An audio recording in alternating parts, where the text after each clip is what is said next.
Zee 24 तास एक पाऊल पुढे। महाविद्यालयीन जीवनामध्ये आपल्या शिक्षणापेक्षा इतर गोष्टींकडे जास्त लक्ष होतं, त्यामुळे 36% पेक्षा जास्त कधी गुण मिळालेच नाहीत असं गुपित केंद्रीय कृषी मंत्री शरद पवारांनी उघड केलेलं आहे। निमित्त होतं शिवाजी विद्यापीठाच्या सुवर्ण महोत्सवी सांगता सोहळ्याचं। मात्र इथे वनमंत्री पतंगराव कदम आणि केंद्रीय कृषी मंत्री शरद पवारांमध्ये रंगली चांगलीच जुगलबंदी।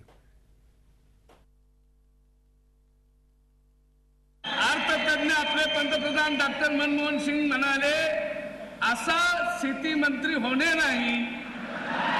आता हे म्हणतात सिक्युरिटी गार्ड। अहो, मनमोहन सिंग म्हणण्याला अर्थ आहे। मनमोहन सिंग पंतप्रधान म्हणून नव्हे, एक जगातला विद्वान अर्थतज्ञ म्हणून। तेव्हा असा आपला नेता आहे, तुम्ही त्याला छोटा करू नका। सगळ्यांनी आपल्या एवढ्यात सगळ्यांचा नेता आहे, राज्याचा नेता आहे, देशाचा नेता आहे।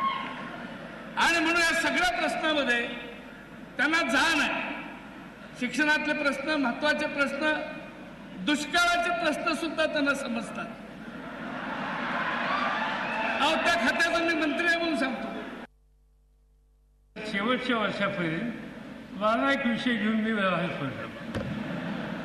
बरेच पाठीमागचा बॅकलॉग राहिलेला होता, पहिल्या वर्गातला, दुसऱ्या वर्गातला, तिसऱ्या वर्गातला। आणखी एखाद दुसरं वर्ष ज्यादा द्यावं लागेल, एकदा त्यातून मोकळा झाला। आणि वैशिष्ट्य असं की 36% वर कधी मार्क पडले नाही। आणि नुसतं नाही, सगळ्या विषयात 36%। मला दाखवा तुमच्यापैकी एक तर विद्यार्थी किंवा एक तरी व्हाईस चान्सलर की सगळ्या विषयामध्ये 36च मार्क पडले असं तुम्ही त्या ठिकाणी 37 नाही, 35 नाही। झी 24 तास एक पाऊल पुढे।